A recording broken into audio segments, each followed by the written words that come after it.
Shooting a quick video on the GX Pump, the CS4 today. This is their latest model. And this one, as a distinction from the other ones, you can see two of the other ones that I have here.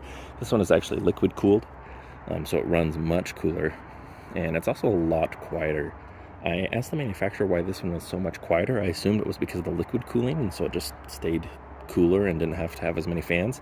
It's actually more the upgraded motor that's inside of it. So the motor, from what I understand, runs more efficiently, more quietly, and it also has a higher output as far as the air goes. So higher quality motor, and it's worked really well for me. You do have your water cooling tank up here. You can either put distilled water in there or preferably put in pH neutral coolant. So just be sure that it's pH neutral again. You don't want to put in the wrong one and damage your pump. You've got your burst disc, easy replacement if you ever burst a disc. Hopefully you don't do that. Pay attention to what you have your safety gauges set at so you don't burst the disc. And you've got your grease pump, so you can easily just give it a turn. It's like the first 8 hours you want to give it a turn, and then I believe every 100 hours after that. So that just introduces more lubricant into the system, helps it run a little bit better. You've got your safety gauge right here. It does have two needles to shut it off, which is different than the previous ones. I've always had it shut off at the first one. I think the second one is just like an emergency backup in case the first one fails for whatever reason. But you do have that. It's a nice big visible gauge. Looks nice, easy to read. It'll run off of a car battery, which I have not run this one off of a car battery yet. I've just had it plugged into an outlet. It does come with an inverter, so you can just use that, which is what I typically do. You just plug that into an outlet and then plug your leads into the correct lead. You've got just a standard Foster fitting for the hose, which I actually prefer because a lot of the other ones, like for example the GS3, it's just like a proprietary adapter. It's nice because you can get to the burst disc there, but it is proprietary. So if you have your own filter setup that you use, or if you have, different hoses that you like to use, it's harder to swap out. Whereas this one, it's standard. Just stick it on there.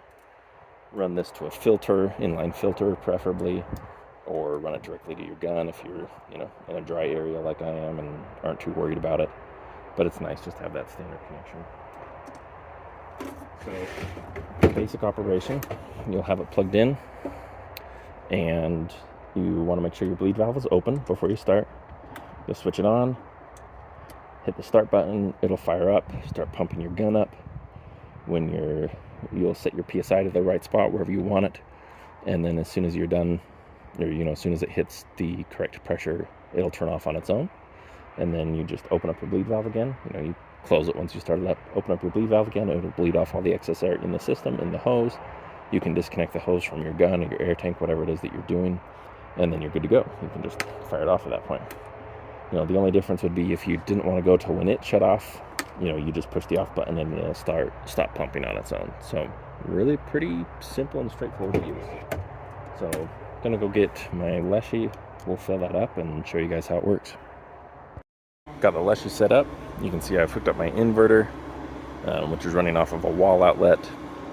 I just got my Leshy adapter here. I'm just gonna be running it straight to the Leshy.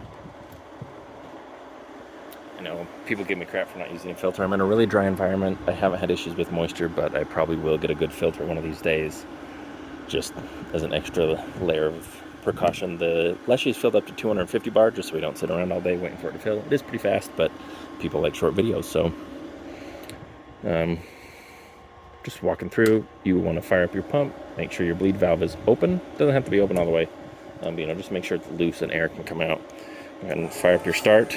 Always just double check your needle, make sure you're set to the right spot where you want to be. Have that bleed valve open there. We'll come in and see if you guys can get a look at that.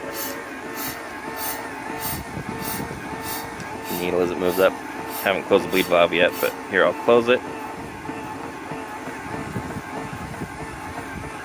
You guys can watch it start to come up to pressure.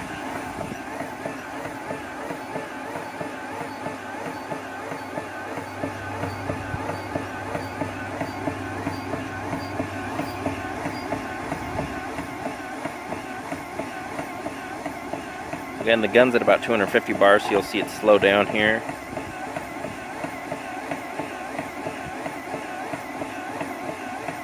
Yeah, right there is where it hit the same pressure as the gun as it brings it up to 300.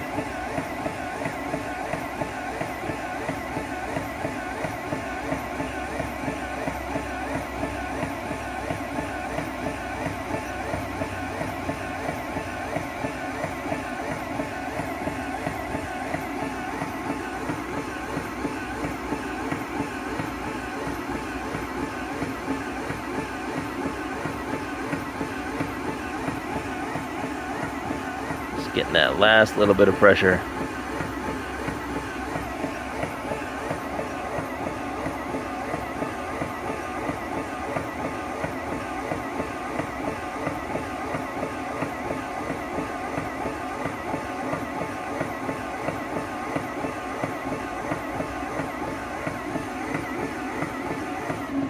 And there we go.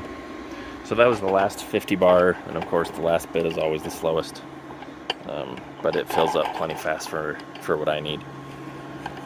The biggest thing I've noticed about it is it's quiet. It's really, really quiet. So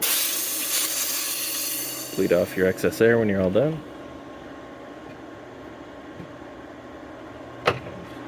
Pull out your fill probe. So there it is. That's about all there is to it. It's really easy to run. Maintenance is simple. You know, add your coolant to it the first time. Turn the grease wheel occasionally, that's about it. If you want a noise comparison between these two, you can see just how much louder the little one is. I have to really raise my voice. Again, versus that.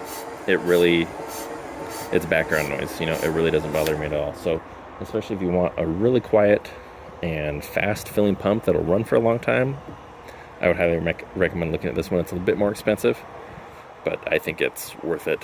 Again, I'll be doing a longer, or not a longer review, but a longer term review here in a little bit. I normally do those after about 6 months of owning a pump, when I've put, you know, maybe 100 hours of pumping or so on it or more.